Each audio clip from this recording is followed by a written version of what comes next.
Okay, welcome everybody to the NASA What's on the Moon Challenge webinar. Today we hope to tell you a lot about this challenge and hope that you choose to compete with us. Next chart.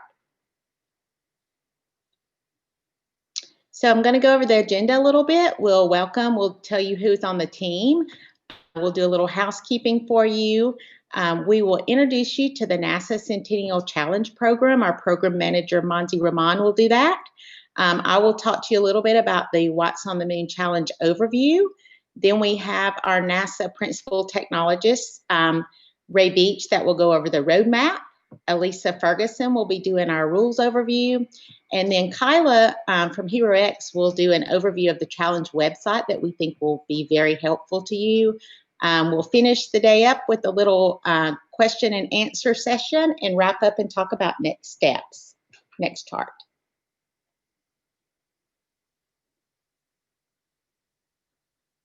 So I'd like to tell you about our team. Monzi Rahman is our program manager.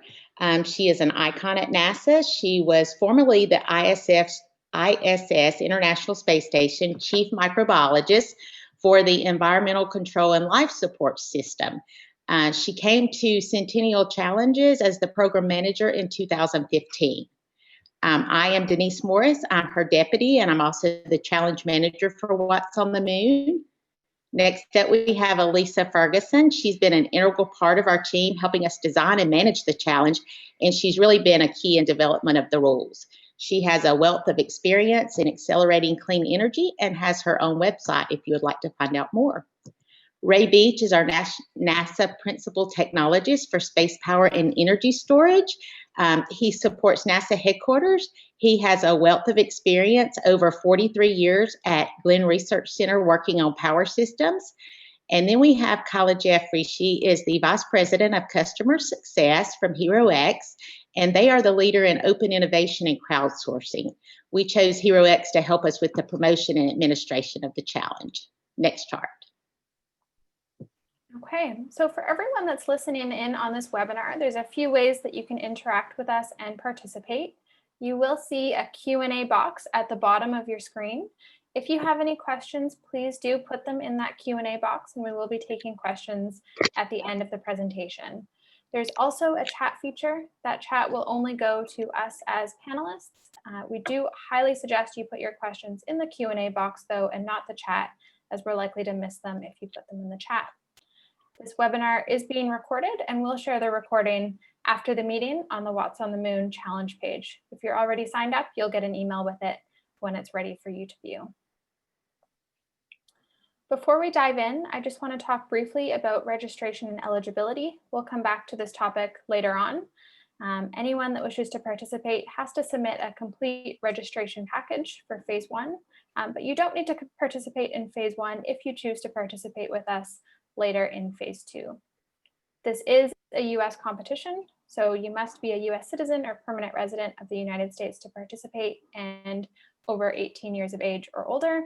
And similarly, organizations must be incorporated in maintaining their place of business in the US. And if you're a team, everyone in your team needs to be eligible as well.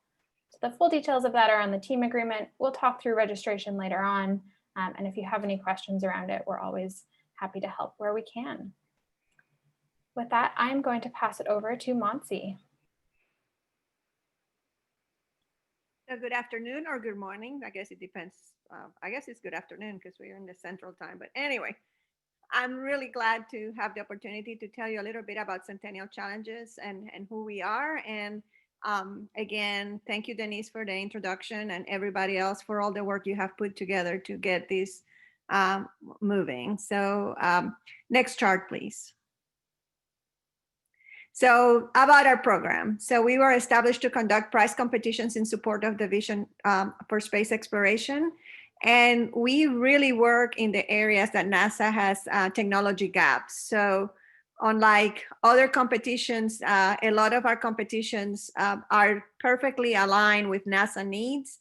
And we're hoping that solutions that come in from this challenge and other challenges that we run under the Centennial Challenge program can be used in the future to help NASA get to establish our habitats on the moon, and in the future on Mars and beyond. We are established by a NASA prize authority, so we are a congressionally mandated program. And the first competition happened in 2005. The reason for the program was the inspiration came from Ortega Prize or Ansari Prize or so many other prizes that have come before. And it is an invitation for the community at large to come and tell us how they think we can solve problems in a way that perhaps we have not thought of as part of our team. One thing to consider is that when NASA started flying and going to where nobody has gone before with humans, a lot of the technology that was flown, that was used for the flights and for the upkeep of the astronauts, came from companies that had nothing to do with space to begin with. So this is a little bit of going backwards to those kinds of encouraging, incentivizing people that might have not thought that they can be part of the space program to come and be part of the space program. So next chart, please. So NASA Centennial Challenge is part of it. It's one of the tools in the toolbox that NASA uses. Go ahead and click again. That NASA uses to incentivize the crowd to participate in the NASA. If you click one more time, it should show. Well, keep clicking until something happens. There you go. So NASA Centennial Challenge is one of the tools that NASA have in the toolbox of prizes and challenges. I invite you to go to the NASA, to the Solve website at NASA. You'll get more information about all the other tools. And if you want to go to the NASA Centennial Challenge program, you can also do that and go to our website and you'll see all our competitions there. Next chart, please.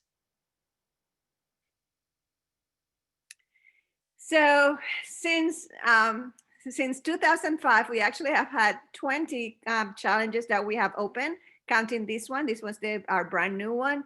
We have had over 307 teams that have participated.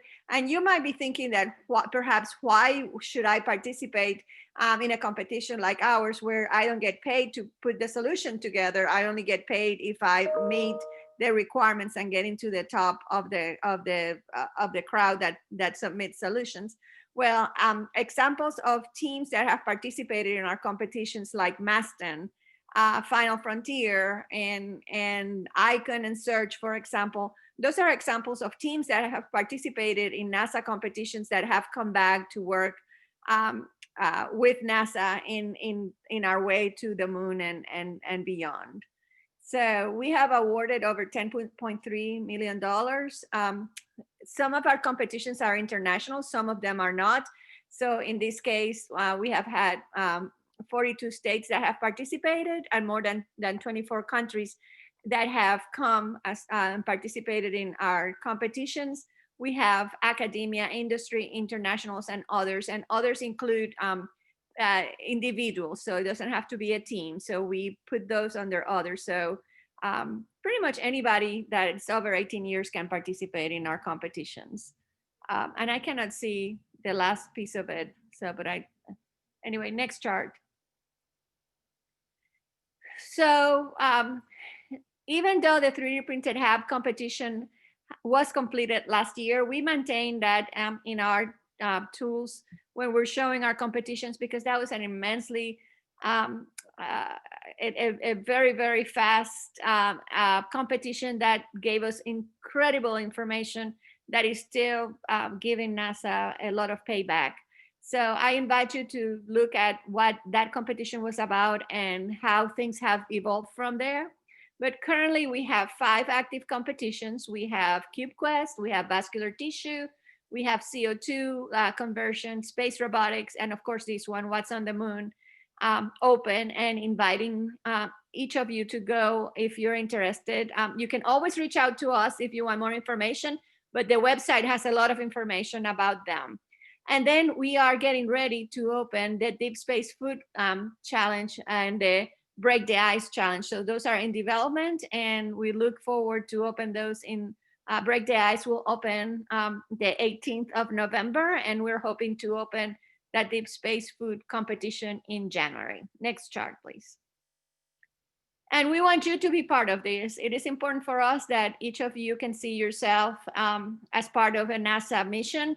And we would like to make sure that we do everything we can as part of our team from HeroX and NASA to make that happen. So we are here truly to give you as much information, to encourage you, to incentivize you as much as we can in very many ways, for you to really think about that there's something that perhaps you have that we could use, and it will be a win-win for everybody. So thank you very much, and you can always find a way to contact us. So have a good day and enjoy the rest of the presentation.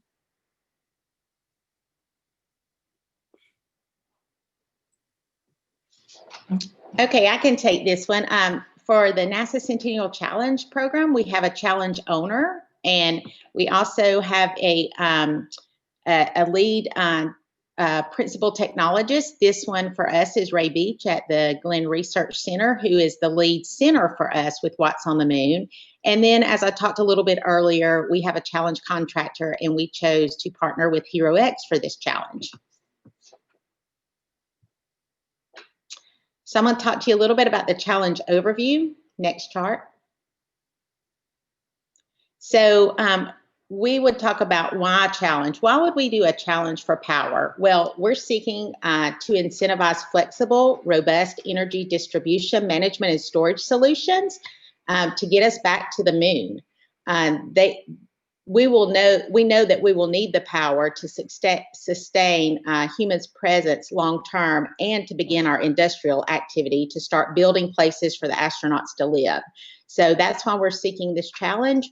For our existing technology, we already have invested in the power generation solution, so we're not asking you to help with that in this challenge, but we are seeking new ideas from everybody on managing, storing, and distributing the power. And everyone knows it's difficult to do this, especially on the moon in the extreme environmental conditions. The advancements in energy management, storage, and distribution can help us sustain a long-term human presence, as I mentioned earlier. And also, we want to see that it has some terrestrial impacts to be useful in addressing energy challenge on the Earth, which may lead to commercial development. So not only do we want it for space, but we want it to apply for the Earth as well. And you'll see later in the challenge that we give extra bonus points if it does have a terrestrial application, your solution. Next chart. So the overview, we will have a $5 million prize purse and 2 phases.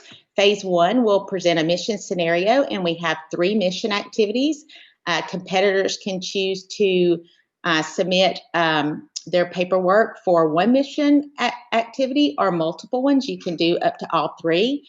Each of those mission activities will have a $100,000 prize purse, and then we'll have some runner-ups that will be 4 of them for $50,000.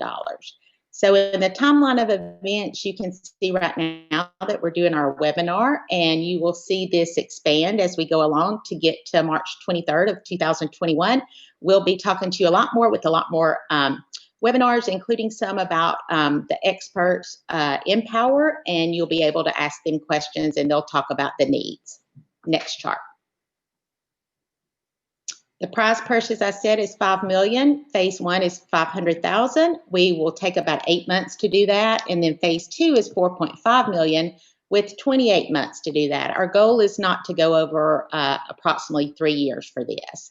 So again, I told you already, but we'll have 3 prize purses for $100,000 for each mission activity. That's a total of $300,000, and then the 4 additional $50,000 prize purses will be the $200,000, getting us to the $500,000. Next chart. On Earth, we can light the darkness, power our lives, supply energy for the world's needs. On the moon, we cannot, or at least not yet. With 350 hours of total darkness, And day after day of sub-zero temperatures, traditional Earth-based power storage and distribution technologies aren't going to be enough. Future lunar explorers will need power to use the tools and technologies necessary for uninterrupted exploration and survival on a new world. That's why NASA is searching for solutions beyond our ongoing research. From garage inventors to small businesses, industry and university students, NASA's Watt on the Moon Centennial Challenge is crowdsourcing ideas to solve the difficult tasks of power distribution, storage, and management on the lunar surface, and enhance these technologies here on Earth. As NASA builds a sustainable human presence on the Moon, continuous energy will be a critical piece of this puzzle, so that one day we can light the darkness on the Moon.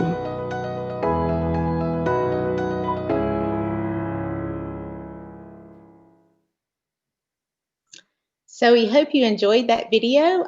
You can find it on YouTube, or you can find it on the nasa.gov/whatson website. So if you'd like to watch it again, we're super proud of it and thought you guys would enjoy it. Next chart. Okay, I'm going to hand this over to Ray Beach. Again, he's our principal technologist with years and years of experience, and he's been a great value to this team, and he's going to talk to you a little bit about the advanced power systems. Ray, you're up. Thank you, Denise. And it's kind of tough to follow that video. It really is inspiring. So greetings to everyone. And I'm going to talk a little bit about the Strategic Technology Plan for Advanced Power Systems, which deals with the application of power in space. The NASA Space Technology Mission Directorate at NASA headquarters is currently involved in developing strategic plans for all areas. We're going to be talking about power today, and as you can see, the current plan breaks down into 4 thrust areas: go, land, live, and explore. So each technology area is dividing up the kinds of technology gaps and challenges that we're going to have. Power does cut across all 4 of those, but as you will see today, the biggest area and the most difficult area for us in terms of new work is definitely in the thrust area under live. And as you can see there, sustainable is a big part of that, as was mentioned in the video, and advanced power systems are definitely one of the capabilities that we're trying to enhance. Next slide. So NASA has quite a bit of experience in power systems for a considerable period of time, as everybody probably knows online here. You can sort of break our power systems up into 3 areas. Solar power systems, which probably dominate for most of the power that we generate and distribute. So that involves photovoltaic arrays, energy storage such as battery and regen fuel cells, as well as power management and distribution technologies. Nuclear power systems, we've been flying nuclear power systems for a long time, most of that radioisotope power supplies, but we are now working, as Denise mentioned, in the generation area associated with fission power as well. Currently funded through NASA headquarters. The aspects of this include energy conversion from a heat source, whether that's a radioisotope or nuclear fission, the power generation system, as well as the power management and distribution system. The third bucket in which you can place the power systems is ancillary power systems. So that's things like rovers, suits, landers, and as you will see in the subsequent slides, we're looking again across all of these systems in terms of what we're going to need to accomplish each of the 4 thrust areas that I mentioned previously. Next slide. To be able to understand where we need to place our investments, and these investments could be on the low technology readiness level, so very early research, all the way through to flight demonstration in order to get the technology to the point where we will be able to benefit it for each of the missions. So what we've done is break down according to each of those thrust areas, the kinds of missions that we know we're going to have to support from a power standpoint. So if you look down the left hand, you can see a list of missions, even though this may be a bit difficult to read here. But for each of the mission areas, we defined a target power level.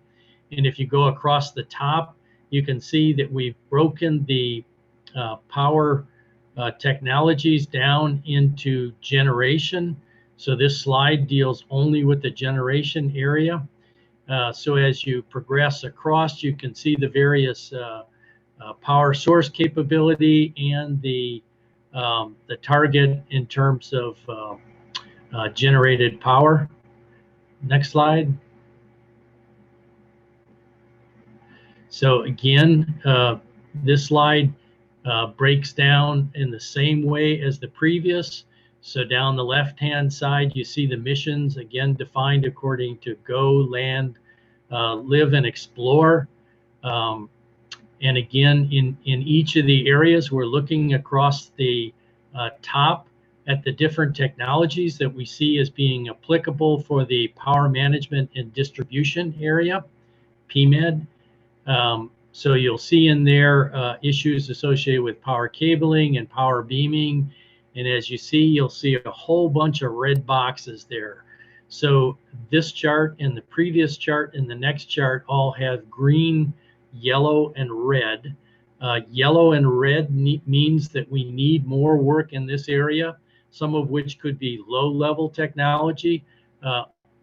In the case of the green, it indicates that we have a high confidence that the current technologies will provide us solutions that we will need to be able to mount the early missions. So again, if you look at this chart, you can see in the distribution area, the issues relevant to the red boxes and yellow boxes, which predominate across all of the distribution areas. Next slide. So the final area to cover all the power system elements is energy storage. Again, as with the previous charts, the missions here remain the same. The thrust areas remain the same down the left-hand side. And across the top, we have the different energy storage technologies that come into play. So you can see that in some cases we have acceptable levels of technology in the green that we can mount some of the missions. But if you look at this chart in general, you'll see that the yellow and the red predominate. So the message here again for this Centennial Challenge is we're talking about the live thrust area. And if you go back and look at the previous two charts, you'll see that the power management, the distribution, and the energy storage areas are really where we have targeted for new ideas and new solutions that may help us to be able to mount the missions. Thank you. Thank you, Ray. I will now pass it to Elisa. Great, thank you. So we can go to the next slide. So before we jump into the challenge rules, I just wanted everyone, make sure everyone saw that an updated version of the rules was posted on the challenge website on October 20th. So just be sure that you are looking at this most updated version as you review the rules. Let's go to the next slide. So as we said, this challenge is seeking solutions for electrical and thermal energy distribution management and storage. And we've designed the challenge around a hypothetical mission scenario. This is similar to a real-world missions that NASA is planning for the moon. The mission scenario takes place in a lunar polar region with permanently shadowed regions, which we also call PSRs or just craters. And the mission scenario includes activities both outside and inside the crater. As you can see in this picture here, there are several hypothetical NASA assets that are part of the mission. There is a NASA power plant located outside the crater. We're providing this because, as several people have mentioned, NASA is not seeking new solutions for power generation in this challenge, only for power distribution, power management, and energy storage. In terms of the assets, there's also a mobility platform that operates both outside and inside the crater. There's a water extraction plant located inside the crater, and there is an oxygen production plant located outside the crater. In the rules, the mission scenario provides additional assumptions regarding the location, operations, and the environmental conditions that your proposed solutions must address. In particular, extreme cold and darkness inside the crater play a significant role in this mission. Next slide. So within the mission scenario, there are 3 activities. Each of these mission activities is a separate competition track. That means you can propose a solution for 1, 2, or 3 mission activities, and each will be judged separately. Each mission activity offers a separate first place prize purse. In the rules, you'll see that each mission activity has a specific set of requirements that you will address in your submission. We intentionally design these mission activities with varying requirements in order to encourage many new ideas and different approaches to various aspects of the mission. I'll go through in the next couple of slides each mission activity in a little bit more detail. Next slide. So mission activity 1 is focused on delivering power from the power plant to a mobility platform. The mobility platform begins the mission outside the crater and then drives into the crater to collect material and deliver it to the water plant. For this activity, there's both an electricity requirement and a thermal energy requirement, which you can see here on this slide. And if your solution requires the mobility platform to climb back out of the crater during the operation, we have provided the electricity and thermal requirements needed for it to do so. Next slide. So mission activity 2 is focused on delivering power from the power plant to the water plant inside the crater. For this activity, there's also both an electricity requirement and a thermal requirement. And I just wanted to note that we clarified these requirements in the October version of the rules. So that update I mentioned, this is what we clarified. So it's quite important that you are looking at the most updated version of the rules if you are focused on mission activity number 2, especially. Although the mobility platform does not play a role in this activity, you are allowed to use it as part of your solution if you want to. If you're using it, we have provided the electricity and thermal requirements that would be needed. Next slide. Okay, and finally, mission activity 3 is focused on delivering power from the power plant to the oxygen plant. Both of these plants are located outside the crater. For this activity, there's only an electricity requirement, no thermal energy requirement. And again, although the mobility platform is not really part of this activity, you may use it as part of your solution, and we have provided the specifications necessary to do so. Next slide. So moving on to what you need to submit. In phase 1, teams will submit a concept design that includes several elements. I'll touch on a few of them here, and of course, additional details can be found in the rules.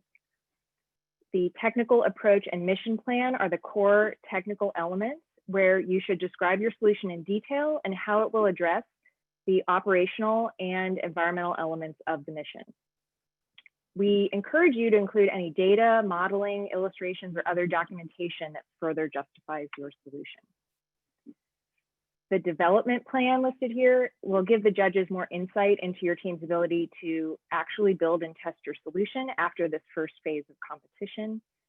And I wanted to note the part on terrestrial relevance, which I think Denise or others mentioned as well. NASA is interested in solutions that not only meet the requirements for lunar missions, but that could have application for Earth as well. Next slide. So your submission will be judged on 4 primary criteria plus a bonus. Each criteria is worth up to a specific number of points, as you can see here. And teams must score a total of at least 50 points in order to be eligible for a prize purse. Again, I'll just note that the bonus criteria is related to the potential application of your solution on Earth. So don't forget to address that aspect in your submission. And I think that's all for the rules. Great, thank you so much, Elisa. So I'm now going to change my screen share and just walk everyone through the HeroX platform. So please just hang tight for one moment while I pull that up.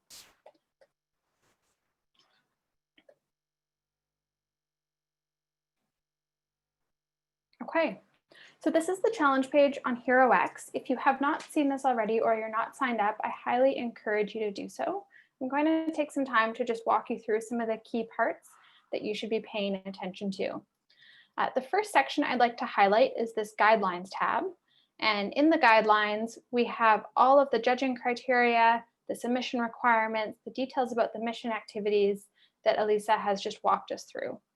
There's also a link to these official rules in a PDF document, and you can see the details of that change that happened on October 20th there as well. I'm going to scroll down to the bottom of this document because we've been receiving a lot of questions around eligibility, and particularly with international participation. And you can see those details in here and also in the team agreement, which I will mention in a moment. So it is a US competition, as I said at the beginning, and you must be a US citizen or permanent resident of the United States to participate. There are a few distinct ways that a foreign citizen can participate, and it has to be through an eligible US entity. There's very few ways that they can do so, but there are a few exceptions. And if you think you fall into one of these exceptions, it's critical that you review the team agreement and make sure you are in compliance with those rules. For registration, at the top of this page, you'll see a tab that says registration here. If you click on that, you will come to the instructions for registration. The registration process will take you some time, so please do not start your registration at the last minute. We highly suggest you download the documents, you fill them in, you get everything you need from your team members well ahead of the submission deadline, so you're not scrambling at the end to complete this. The first step is to download the competitor documents. This is also where you'll find the team agreement with those specific details around eligibility. Your team needs a team leader, and you need to create your team on HeroX. If you are participating as an individual, you are your team leader. Review the team agreement closely, complete all forms, and obtain all documentation from your team members, and make sure you are submitting all of those items with your submission and that you're getting this done well ahead of time. On the same tab, there is a checklist for you to run through to make sure you've covered everything that you need as part of your registration. So please review this and go through and make sure you are submitting everything that applies to you. One element that I'd like to highlight is that if you are participating, you do need to share proof of insurance or financial responsibility. And so what that means is you can either obtain liability insurance for a policy period of no shorter than 10 days before you submit, or you can certify that you have proof of $5,000 as the financial responsibility in lieu of the insurance. And again, the details of this are in the team agreement, but I want to highlight this now so you know that it's something you should be and need to be working on early. If you have any questions, you can post in the forum, or you can email gethelp@herox.com.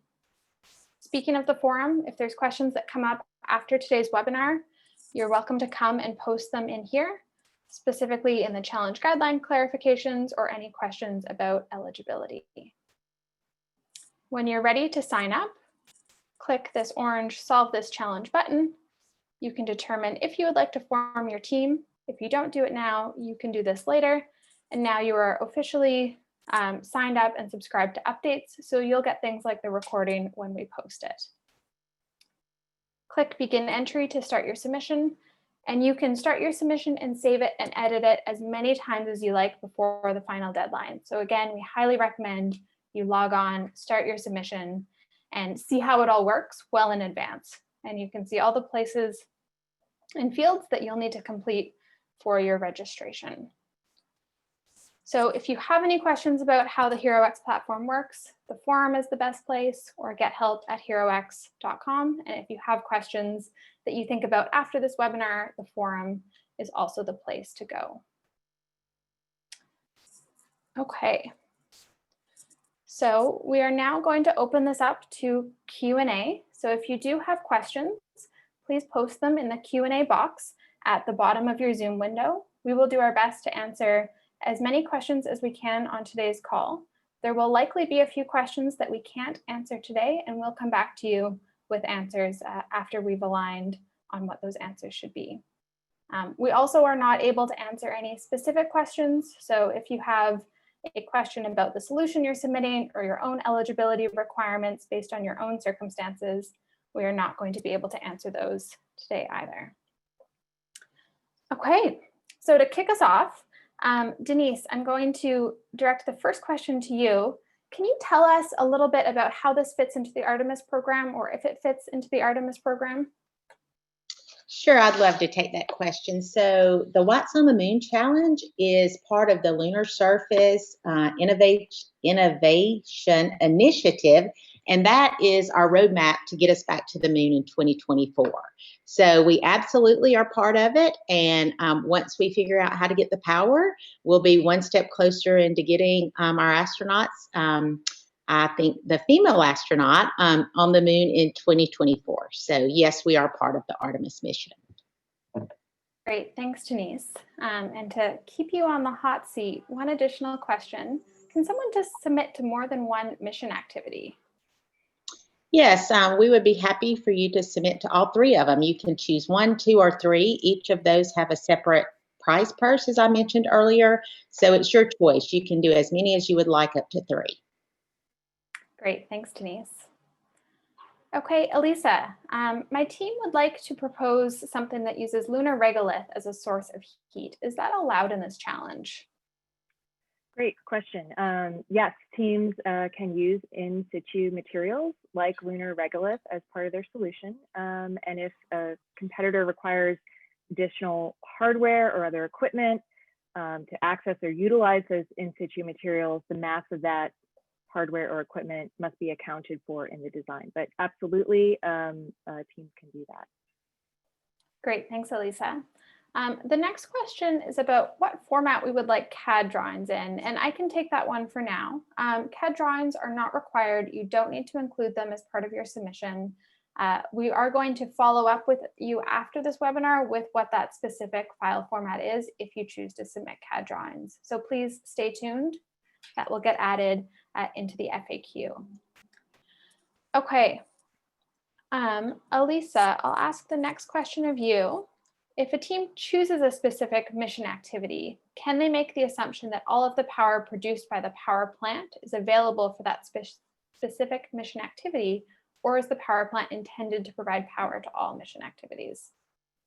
Yep, teams can assume that the power generated by the NASA power plant all of it is available for each mission activity. So you don't need to divide the power among activities. Just assume that the power capacity is available. Great, thanks, Elisa. Okay, we have another question about eligibility on a topic I haven't touched on. So what is the age limit for this competition? So you must be 18 years of age or older to participate in this challenge. Okay. Is it required, Elisa, I'll ask you this question. Is it required to use the existing power generation source, or can we provide an alternative power generation solution as part of our submission? Well, as a number of us have mentioned, this competition really isn't focused on power generation. What we're really looking for is solutions focused on energy distribution management and storage. Great, thanks, Elisa. Okay, Ray, I'll ask you the next question. What is the allowed voltage drop to the mobility platform? So we haven't specified in terms of what they're going to need in order to be able to achieve the distribution. So with respect to the kind of operating voltages and other things that they're going to need to be able to handle at the receiving end, we're agnostic. Whatever they need to do to accomplish the mission is okay. So there isn't any defined endpoint voltage drop. Okay, thanks, Ray. Elisa, is there anything you'd like to add to that answer? I just want to check in before we move on. Yeah, I think that this question has come up, and we did talk about a range of voltages that would correctly operate the mobility platform, and we talked about 113 to 126 VDC. And I believe that question is actually that specification is on the HeroX website as well. Correct. You can see that in the FAQ. Okay, Denise, if someone's already patented their technology, can they submit it to this competition? What impact does that have to their solution? Yes, they absolutely can. NASA does not keep the IP, the competitor keeps it. So if they have something that's patented and they want to submit it, we are happy to get it. Great, thanks so much, Denise. Okay, Elisa, can you talk to us a little bit about the characteristics of the lunar environment? What is important for teams to consider in their solution about the lunar environment? Yeah, so there are obviously many aspects of the lunar environment that are different from the environment on Earth, but actually in our mission scenario, we highlight the ones that we are particularly interested in this challenge. So instead of going through them in detail here, I would just refer folks to the rules. And if we've discussed it as either an important environmental condition or even one of the requirements, then that's what you should consider. Great, thank you. Okay, Ray, I'm going to ask you the next question. Are you looking for DC or AC power? Are there any certain specifications that the team should be aware of? So if I could, I would like to make sure that we're clear on one thing here. When it comes to the distribution portion of it that could be a part of the solutions, so the previous question where Elisa correctly gave a range of voltages, which is standard in terms of a power quality, does not necessarily mean that what is transmitted, what is distributed. So as a part of this solution, if the distribution portion of it has a range outside of that that is still acceptable at the receiving end, and as long as that distribution portion is a part of what they're proposing, the range of values that she indicated was really an historical range that we have designed to associated with systems that fly today. But again, with the distribution being a part of this, however they can utilize that power at the receiving end and do it effectively to complete the mission still would fall within the assigned rules, I believe. Is that correct, Elisa? I think so, yes. Okay. But I think both are true. Yeah. Okay, so now the question on DC versus AC. So again, whatever is most effective, if a part of the portion of this challenge that you're taking on includes that distribution element, which it should, the means at which you provide that solution, whether it's AC or DC, is really a matter of what kind of technologies you're going to bring to bear here in the kind of architecture that you defined and analyzed during the phase 1 competition. So again, we're open to AC or DC, whatever works for the particular approach that you've taken to be able to provide the capability for each of the scenarios. Great, thanks so much, Ray. Okay, Denise, I'm going to direct my next question to you. What do people really need to create? Do they need to go all the way to like building hardware? What is kind of the technical readiness level that you're looking for at the end of this first phase? Okay, for phase one, you'll simply do a paper concept that we would like you to be able to prove, and you would tell us how you prove that concept in a short video. Now, for phase two is where we'll actually be getting into prototyping and building things, and you do not have to participate in phase one to be a candidate to participate in phase two. Of course, we would like to see that happen, but that's not a requirement. Great, thanks, Denise.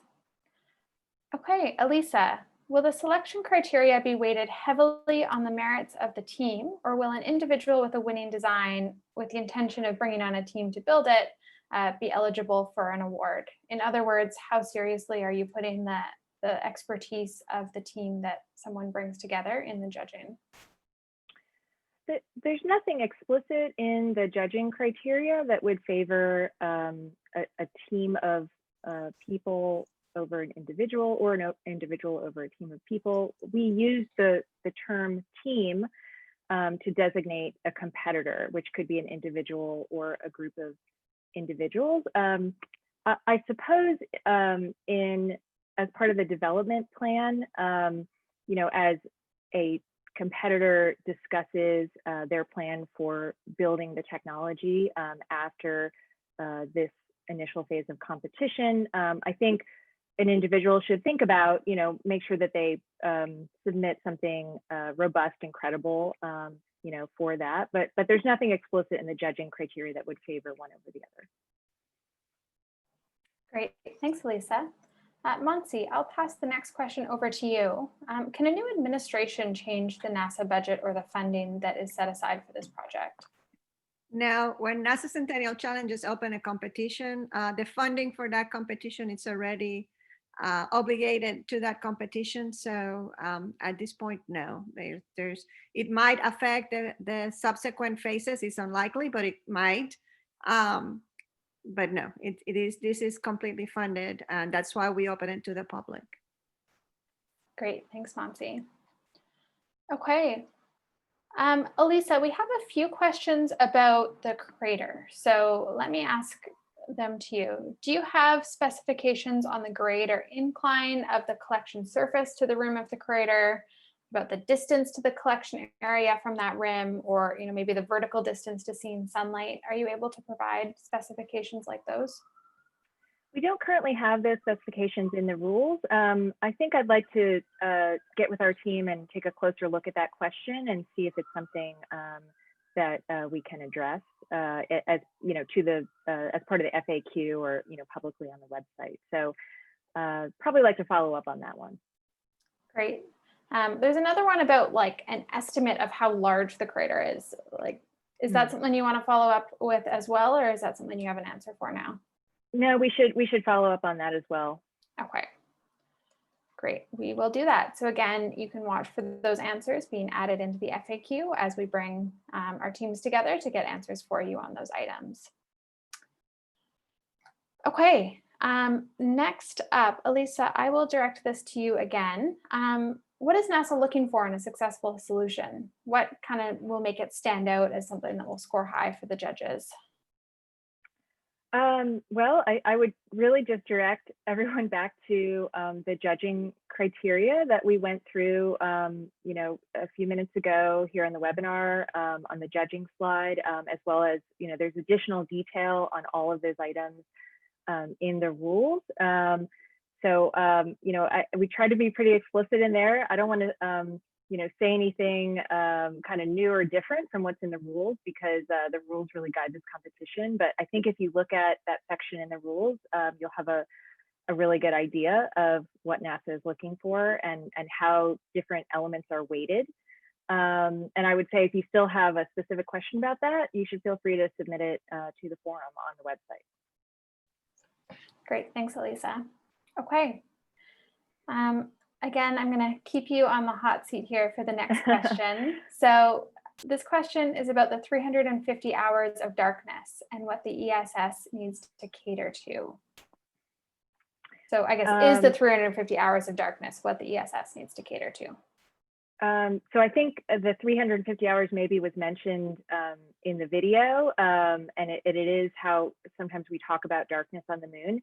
But in fact, each mission activity, if you read them closely, the mission scenario in each activity has a varying number of hours for the mission or the operation, as well as the mission activities address sort of the available light and what the illuminated period is versus a non-illuminated period. So there's not one answer to that question. Actually, we purposely designed the mission activities to be each a little bit different. Again, hoping to get more ideas, more nuanced ideas. So I would say take a look at which missions you're interested in submitting for. And again, if you have follow-up questions, we're happy to answer them on the website. Great, thanks, Elisa. Okay, Ray, I'll direct my next question to you. This question is about what kinds of storage, for example, lithium-ion batteries. Any thoughts on the kinds of storage people should be considering? So again, any approach to an energy storage solution here, really, we're open to it. Their lithium-ion batteries could certainly be a part of that solution, understanding that it has to be able to operate in that environment. So, again, the potential for how you define your architecture and make a responsive architecture may determine the kinds of energy storage that may or may not work for your architecture. So all forms of energy storage are open, including lithium-ion batteries, with the understanding that it's got to operate within the limits that we've defined, given power and other things to be able to survive. Great, thanks, Ray.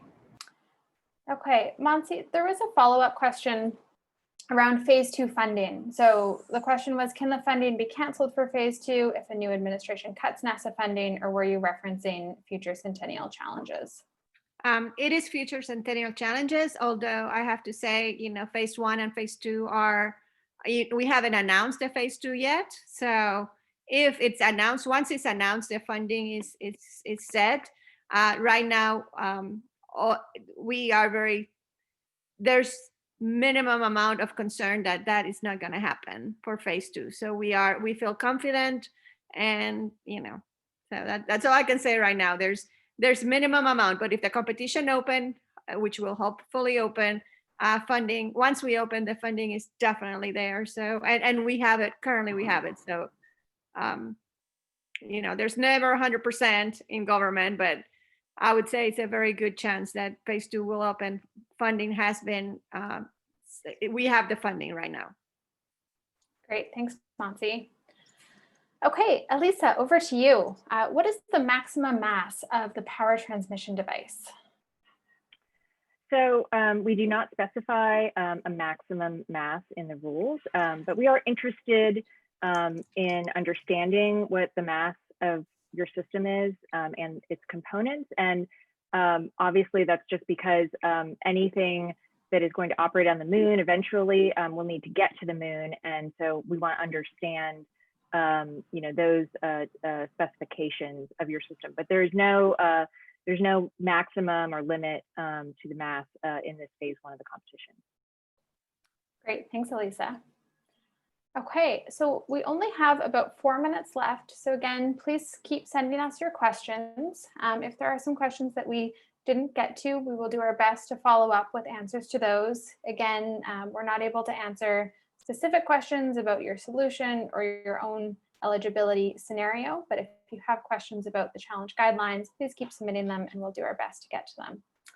Time for a few more. So Ray, I will direct this one to you. Is the power generation source continuous or periodic? If it is periodic, what is the duty cycle of the power source? So I believe that Elisa answered this question. So Elisa, if you want to repeat what you had said earlier. Did I answer this question? I believe you did, with respect to the power requirements that we gave them, and how that influences their particular solution to the scenario. So I think this is really just a derivative of that same area. So I'd like to, yeah, I'd like to take a closer look at the question perhaps and make sure that we answer it correctly, because I interpreted this question to be a little bit different. So apologies to the questioner. If we can follow up on this, that would be great. Sounds good, thank you. And if you submitted this question and you have additional clarifying details, please just add it in as a new question and we will do our best to get an answer for you. Okay. Elisa, are there local resources that are assumed to be available, such as oxygen or hydrogen materials?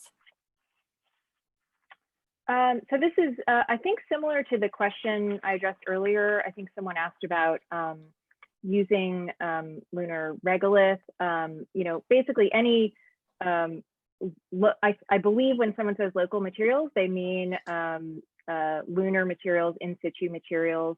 They're called sort of different things, but basically our answer is, you know, that's on the table. If it's something that you want to propose as part of your solution, you obviously just have to explain, you know, how you're going to use it and take into account any additional equipment necessary to actually use those materials in your solution.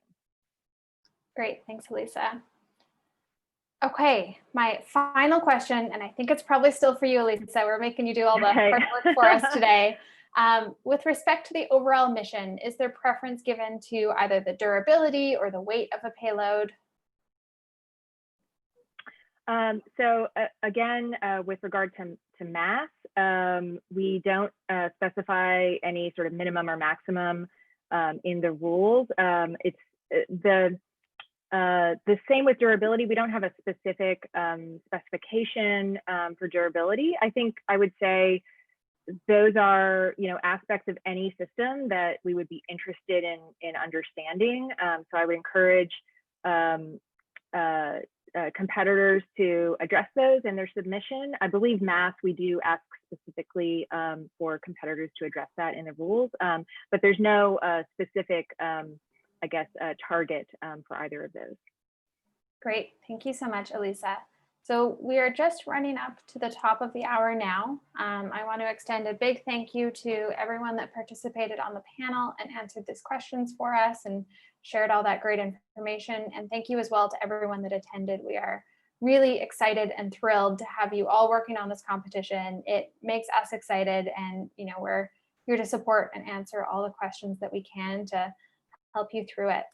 In terms of next steps, the submission deadline is March 25th, 2021. And again, make sure you complete the required paperwork well in advance so that you're ready on or before March 25th. We always hate to see when people miss something in the registration package and that impacts their submission. So please do look at these well in advance, start your submission. You can continue editing it up until that time. Please stay connected with us. Visit the community forum on the HeroX webpage. The NASA Challenge community is on social media. And if you have any questions, the Challenge forum is your first place, and gethelp@herox.com is a contact you can also reach out to. Please note, you can't reach out directly to the Challenge administrators and the NASA folks for questions to be answered. Please do share those in the Challenge forum or through this email address, and we will work to get an answer to you. The recording will be posted on the Challenge website as well. So if you're not signed up, go ahead and sign up, and then you'll get a notification when we have that recording ready to be shared. With that, thank you. We greatly appreciate all of your participation, and we're super excited for this competition with you. All right, thanks everyone. Have a great rest of your day.